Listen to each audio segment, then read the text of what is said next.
আজকের এই ভিডিওতে আমরা আপনাদের জানাবো হযরত ফাতিমা রাদিয়াল্লাহু তাআলা আনহা এর ঘরে আটা ভাঙানোর জাতাকল কিভাবে নিজে থেকেই ঘুরতে শুরু করেছিল। প্রিয় দর্শক, একবার হযরত সালমান ফারসি রাদিয়াল্লাহু তাআলা আনহু হযরত ফাতিমা রাদিয়াল্লাহু তাআলা আনহা এর ঘরে আগমন করলেন।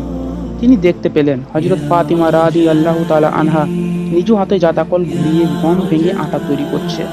হযরত সালমান ফারসি রাদিয়াল্লাহু তাআলা আনহা হযরত ফাতিমা রাদিয়াল্লাহু তাআলা আনহাকে বললেন, সাইয়েদা, আমি তো আপনার খেদমতের জন্যই এখানে এসেছি।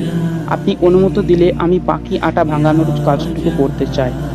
আমার প্রিয় রাসূলের কন্যাকে সাহায্য করতে পারলে আমি নিজে ধন্য হতাম।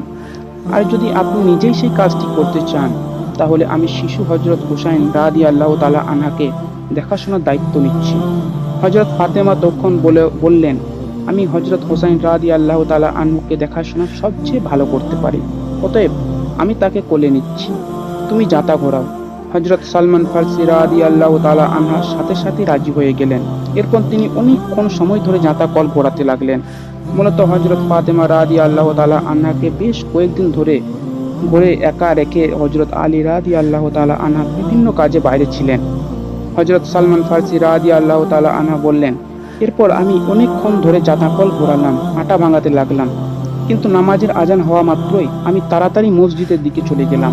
হঠাৎ করে আমার মনে হলো আমি এতটুকু পরিমাণ আটা ভাঙতে পারিনি, যার ফলে ইমাম হুসাইন রাদিয়াল্লাহু তাআলা আনহাকে একটি রুটি বানিয়ে দেওয়া যায়। এদিকে নামাজেরও সময় চলে যাচ্ছে। আমি তাড়াহুড়ো করে নামাজের জন্য মসজিদ দিকে রওনা হলাম। আমি রাসূল করিম সাল্লাল্লাহু আলাইহি ওয়াসাল্লামের পেছনে নামাজ আদায় করলাম। নামাজের পর আমি হযরত আলী রাদিয়াল্লাহু তাআলা আনহাকে পুরো ঘটনা খুলে বললাম। হযরত আলী রাদিয়াল্লাহু তাআলা আনহু যখন জানতে পারল যে ফাতিমা এতটাই কষ্টে রয়েছে যে একদিকে সন্তানদের লালন পালন ও অন্যদিকে গম থেকে আটা তৈরি করা, এমনকি ক্ষুধার্ত হোসাইনকে একটি রুটি বানানোর মতো আটাও বানিয়ে দিতে পারেনি, বিষয়টা অনুধাবন করতে হযরত আলী রাদিয়াল্লাহু তাআলা আনহু অত্যন্ত লজ্জিত হলেন। স্ত্রীর প্রয়োজনে তিনি তার পাশে থাকতে পারলেন না। বৃদ্ধ সালমান ফারসি রাদিয়াল্লাহু তাআলা আনহুকে তার স্ত্রীর খেদমতে হাজির হতে হলো। হযরত আলী রাদিয়াল্লাহু তাআলা আনহু এই ঘটনা শুনে কেঁদে ফেললেন।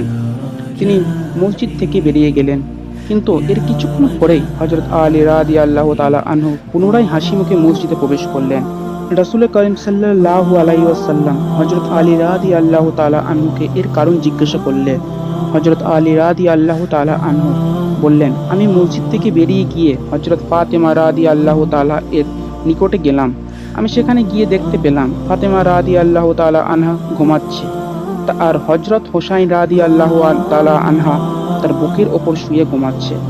আর আমি দেখতে পেলাম আটা ভাঙানোর জাতা কল নিজে থেকেই ঘুরে চলছে। এ কথা শুনে রাসূল করিম সাল্লাল্লাহু আলাইহি ওয়াসাল্লাম মুচকি হাসলেন এবং তিনি বললেন, হে আলী, তুমি কি জানো না, আল্লাহ তাআলার এমন কিছু ফেরেশতা রয়েছে যারা জমিনের বুকে ঘুরে বেড়ায়, যাতে করে তারা মুহাম্মদ আর আমার বংশধরদের খেদমত করতে পারে, এবং কিয়ামত পর্যন্ত তারা আমার বংশধরদের খেদমত করতে থাকবে। সুবহানাল্লাহ। প্রিয় দর্শক, আজও তাওলাদ রাসূলদের মধ্যে এমন হক্কানি বান্দা, আল্লাহর বান্দা রয়েছে যাদের ব্যক্তিত্ব জীবনে এমন অনেক অলৌকিক ঘটনা দেখা যায়। আল্লাহ রাব্বুল আলামিন আমাদের পরিপূর্ণভাবে রাসূলের সম্মান প্রদর্শন করার তৌফিক দান করুন। ওয়া মা তৌফিক ইল্লা বিল্লাহ।